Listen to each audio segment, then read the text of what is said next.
Subscribe करें और bell दबाएं ताकि कोई खबर रह न जाए।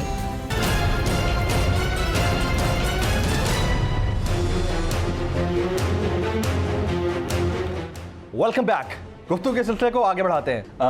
फौज के मायानाज जर्नल, साबिक डीजी ISI और हालिया पेशावर फॉर्मेशन के कोर कमांडर जनरल फैज़ हमीद साहब से मुतालिक आसिफ अली ज़रदारी साहब ने गुज़िश्ता रोज़ एक प्रेस कॉन्फ्रेंस में जुमला दिया कि उनको तो खुडे लाइन लगा दिया गया है। Your comments on this? मैं समझता हूँ कि बहुत नामुनासिब है। हमें फ़ौज को अपनी डिस्कशन में लाना भी नहीं चाहिए। देखो, इस वक्त हमारे सरहदात पे जो है ना जितनी सूरत हाल हो रही है, हमारी फ़ौज कुर्बानियाँ दे रही है और उसकी जो हमारे आम सिपाही है जो हमारे वो डिमोरलाइज हो रहे हैं। भाई आप अपने पॉलिटिक्स के लिए फ़ौज को क्यों इसमें इस्तेमाल कर रहे? तो हम तो बिल्कुल कहते हैं कि फ़ौज जो है ना हमारे मुल्क के लिए बहुत अहम है, नो डाउट अबाउट, और हमें किसी भी सूरत को फ़ौज को मुतनाज़ा नहीं करना चाहिए। हमारे मुल्क अगर इस वक्त कोई फोर्स है, अल्लाह ने करम किया है कि हमारे पास जो दो सबसे बड़े हथियार हैं, एक हमारे न्यूक्लियर वेपन्स और दूसरा जो है हमारी आर्मी। किसी भी सूरत में पाकिस्तान तहरीक इंसाफ खान साहब ये कह चुके हैं बहुत ये पाकिस्तान तरीके से, इसलिए कि वो पूरी मुल्क की नुमाइंदगी करती है, पूरी मुल्क की नुमाइंदगी, इस पर तो दूसरी कोई राय नहीं है। लेकिन सर अब देखें, अब ये जुमला सुनिएगा, इमरान खान साहब का जुमला है। अब इसमें से मैं अपनी मर्जी का मतलब तो नहीं निकालूंगा, लेकिन आप सियासतदान हैं, मुझे इसका मतलब पढ़ के सुना दें। जो साजिश रोक सकते थे उन्हें बताया, लेकिन अफसोस कुछ नहीं हुआ। ये गिला किससे?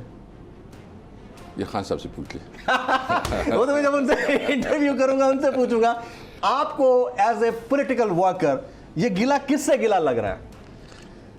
ये गिला मतलब पूरी कौम से भी हो सकती है और अवाम से हो सकता है, अवाम से हो सकता है, अवाम से हो सकता है। वो आप समझ गए, हम भी समझ गए, लेकिन आप उस पर नहीं बात करना चाहते। चलें ये बता दें, खान साहब मीर जाफर मीर सादिक किसे कह रहे थे? देखिए, बेसिकली ये एक कॉन्सेप्ट है। हाँ। जो तारीख में हुआ, हिस्ट्री में हुआ है कि हमेशा अपनी लोग ही अपने जो उसके खिलाफ साजिशें करते हैं, उसको कमज़ोर करते हैं। और आपने देखा कि मीर जाफर और मीर सादिक एक बहुत बड़े नाम हैं गद्दारों के, सिराजुद्दौला और टिपू सुल्तान गवर्नर थे उस वक्त। टिपू सुल्तान तो बहुत बड़ा नाम है। बिल्कुल। उसके बाद तो ये वो लोग हैं जो अपनी ज़ाती अना और ज़ाती मफादात के लिए कौमी मफादात को बेच देते हैं। लेकिन कैरेक्टर ज़रा डिफरेंट है ना। मीर जाफर सिपह सलार, कैरेक्टर डिफरेंट है ना। वो अगर कैरेक्टर अगर आप कनेक्ट करते हैं तो फिर उसका रिजल्ट या उसका जो लुब्बे लुबाबा है ज़रा डिफरेंट निकलता है। लेकिन अभी वो ये कह रहे हैं कि शहबाज शरीफ और नवाज शरीफ मीर जाफर मीर सादिक हैं। तो ये जो पॉलिटिकल पार्टीज़ के ऊपर बर्डन शिफ्ट हुआ है, इसके पीछे कोई वजह है? नहीं, कोई वजह नहीं है, क्योंकि वो गलत लिया गया। खान का जो बुनियादी मकसद था वो और तरफ नहीं था, यही था जो उसने कहा था। अच्छा, लोगों ने गलत लिया उसका। हाँ, बिल्कुल, वेरी राइट। क्या चेरी ब्लॉसम कंपनी के अंदर खान साहब की इन्वेस्टमेंट है?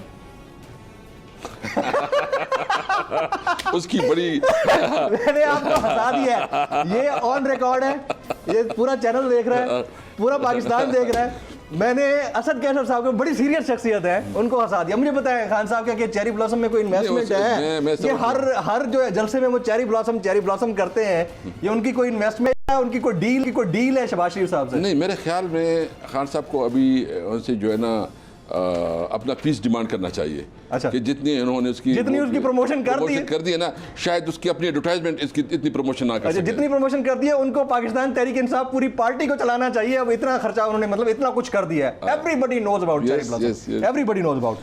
न्यूट्रल तो सिर्फ जानवर होता है, इशारा किस तरफ है? देखो, न्यूट्रल होते हैं और न्यूट्रल का जो माना होता है वो न्यूट्रल लिया जाए। अच्छा, इसमें से और कुछ नहीं निकल सकता, यानी हम और कुछ नहीं निकाल सकते। अब ये नौमुंतखब वज़ीर आज़म, वैसे तो आप इनको प्राइम मिनिस्टर कहते हैं और आप उनको नौमुंतखब भी नहीं कंसीडर करते तमाम पार्टी वाले। ये अपनी 10 रुकनी काबीना लंदन किस इख्तियार के तहत लेके गए? वैसे बहुत अफसोसनाक है कि अपने फैसले जो है ना, कैबिनेट पूरी जाती है, लंदन में बैठती है और मुल्क की फैसले करती है। ये हमारी तारीख में एक बदनुमा दाग है। एक ख़बर यह है कि अगले 48 से 72 घंटे के दौरान असम्बलियाँ तहलील हो सकती हैं। इसका क्या आईनी तरीक़ाकार होगा अगर ऐसा होता है? वो ये कि प्राइम मिनिस्टर असम्बली तहलील कर सकते हैं। प्राइम मिनिस्टर कर सकता है? कहीं ऐसा तो नहीं हो सकता कि वो तमाम परिंदे जो आपकी डाल से उड़कर शहबाज शरीफ साहब की डाल पे बैठे हैं, वो वापस हो लें और दोबारा वोट ऑफ कॉन्फिडेंस लेना पड़ जाए शहबाज शरीफ साहब? नहीं, हम इसमें इंटरेस्टेड ही नहीं है। आप लोग इंटरेस्टेड नहीं है? नहीं, अगर वो vote of जो confidence लेना जो पड़ता है, जिन वो लोगों निकल ने जाते हैं। हमारे साथ गद्दारी की, जो ज़मीर फरोशी की, इसको हम किसी भी सूरत में वापस लेने के लिए तैयार नहीं है। अच्छा, आप इसको वापस नहीं लेंगे? हाँ, इसमें हमें प्राइम मिनिस्टर भी मिले, हुकूमत भी मिले, हमें नहीं, वो हुकूमत हमें नहीं उन चाहिए, लोगों को आपने वापस नहीं लेना? नहीं देना। आपको लगता है कि वो लोग सिर्फ पैसे की वजह से गए? देखो, लगता तो ये है कि सारे पैसे के लिए गए। अगर किसी की नाराज़गी है और समझते हैं कि मैं नाराज़ हूँ, पार्टी ने मेरे को कोई नहीं दे, रिजाइन दे दे भाई, क्यों बैठे हो, जाओ लोगों में। आपका मॉरल तो ये है ना कि आप अपने लोगों में कहते कि भाई मेरी पार्टी के साथ इख्तिलाफात थे, मैं रिजाइन देता हूँ, फिर इलेक्शन करता हूँ। अगर आप उसको मैंडेट देते तो बिस्मिल्लाह, नहीं देते तो छुट्टी फिर। आपकी नज़र में जरदारी साहब और नून लीग में कितनी बड़ी खलीज है जिसकी वजह से इंतखाबात जल्दी हो सकते हैं? देखो, मैं ये कहता हूँ जरदारी साहब ने इस वक्त इनके साथ हैंड किया है, नून लीग वालों के साथ बिल्कुल किया है, बड़ा हैंड किया है। बिल्कुल बड़ा हैंड किया। और अगर नून लीग इसको नहीं समझ सकती तो उसको मेरे ख्याल में ये पॉलिटिशियन ही नहीं है। मुझे बताओ, इसमें सबसे ज़्यादा जो है ना गन किधर जा रहा है? पीपल पार्टी का तो आइंदा उनसे तो कोई पूछ नहीं रहा। नहीं, पीपल पार्टी का तो कोई, क्यों पीपल पार्टी गवर्नेंस का सवाल तो नून लीग से होगा। हाँ, अच्छा, मुकाबला तो ये बिल्कुल क्लियर है कि आइंदा इलेक्शन मुस्लिम लीग नून और पीटीआई का होगा। अच्छा, हाँ बिल्कुल, आइंदा इलेक्शन मुस्लिम लीग नून और पीटीआई का होगा। और पीटीआई इसमें कितने नंबर्स ले जाएगी? 2/3 इंशाल्लाह। 2/3। उसके बाद आपको कानून साजी के लिए बेसाखियों की जरूरत नहीं पड़ेगी, यानी मखलूत हुकूमत या बाकी लोग। इंतखाबात 2022 या 2023? 2022 कंफर्म फॉर श्योर, अक्टूबर में इंशाल्लाह। आर्मी चीफ की तैनाती से पहले या बाद में? पहले इंशाल्लाह। आर्मी चीफ एक्सटेंशन कबूल करेंगे? आई डोंट नो, वो उससे पूछ ले। क्या बोन ऑफ कंटेंशन एक्सटेंशन देना या ना देना था नहीं, खान साहब की और इदारों की? नहीं, ऐसा कुछ नहीं है, आपके नॉलेज में नहीं है?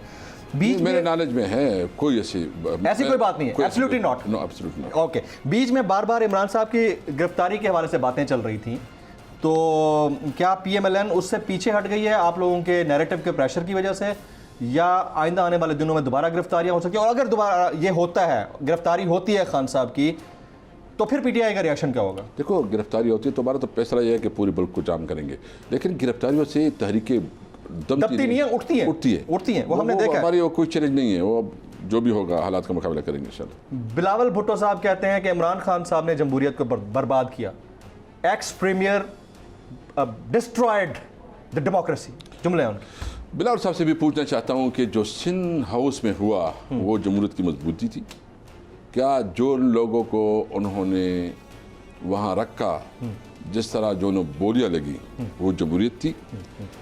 बिलावल साहब से हम तवक्को करते थे कि ये यंग पॉलिटिशियन है, ये शायद इस चीज़ों के ख़िलाफ़ जो है ना वो रवायती पीपल पार्टी का रवैया नहीं रखेंगे, लेकिन अफसोस है कि बिलावल साहब भी वही रवायती ट्रेडिशनल पॉलिटिशियन निकले और उन्होंने भी वही किया जो कि उनकी ट्रेडिशन रही, उनके वालिद की ट्रेडिशन रही। उन्होंने कहा कि एक वज़ीर ने अदम एतमाद से कबल मार्शल लॉ की धमकी दी थी, इन्होंने फ्लोर ऑफ द हाउस पे खड़े होकर कहा। आपको लगता है किसी वज़ीर ने ऐसा कुछ कहा होगा, पीटीआई के किसी वज़ीर ने? I don't know. You don't know? आपके नॉलेज में ऐसी कोई बात? बिल्कुल नहीं कि उनको ऐसी कोई बात कॉल करके कही गई हो कि मार्शल लॉ लग जाएगा, तुम लोग पीछे हट जाओ, ऐसी कोई बात नहीं है। क्या आपके अरकान कौमी असम्बली बशमूल आप अभी भी रुकने कौमी असम्बली हैं या नहीं है? देखो, हमने कॉन्स्टिट्यूशनली नहीं, देखो हमने तो इस्तीफा दी है। नहीं, आप तो स्पीकर की हैसियत से इस्तीफा दे चुके हैं ना, और as an national assembly member. हमने इस्तीफा दी हैं और अभी स्पीकर का है कि वो कब इसको डिनोटिफाई करते हैं, उसके पास है। राइट। एक आखिरी सवाल, 20 तारीख के बाद आप लोग क्या करने जा रहे हैं? सिर्फ लॉन्ग मार्च या धरना? नहीं, वो उस वक्त वो स्ट्रेटजी आप बताएंगे, अभी पहले नहीं डिस्क्लोज कर सकते, लेकिन ऑन कार्ड्स है धरना। आपने 126 दिन का दिया हुआ है, ये भी ऑन कार्ड्स है कि बैठा जा सकता है। बिल्कुल, वो मतलब हम बेसिकली हम चाहते हैं कि 20 के बाद हम अपना नेक्स्ट स्ट्रेटजी देंगे और इस वक्त जो है ना हमने आपस में मशावरत कर रहे हैं, डिस्कशन कर रहे हैं, तो 20 के बाद इंशाल्लाह वो स्ट्रेटजी आएगी। राइट। साबिक स्पीकर कमली पाकिस्तान तहरीक इंसाफ के सीनियर रहनुमा जनाब असद कैसर साहब, सर आप इस 1-on-1 नेशनल डिबेट में तशरीफ़ लाए, आपका बहुत बहुत शुक्रिया। ख़वातीन हज़रात, असद कैसर साहब पाकिस्तान के ऑनेस्ट तरीन पॉलिटिशियंस में से एक हैं, इनका ताल्लुक स्वाबी से है। असद कैसर साहब जब ये गवर्नमेंट गई है उसके आउस्ट होने के बाद, खान साहब के जाने के बाद पहली मरतबा किसी टेलीविज़न शो पर अपीयर हुए हैं और पहली मरतबा किसी स्टूडियोज़ के अंदर अपीयर हुए हैं। इन दोनों चीज़ों के लिए मैं आपका शुक्रिया अदा करता हूँ। ख़वातीन हज़रात, आज की नेशनल डिबेट से इतना ही। जमील फारूकी को इजाज़त दीजिए।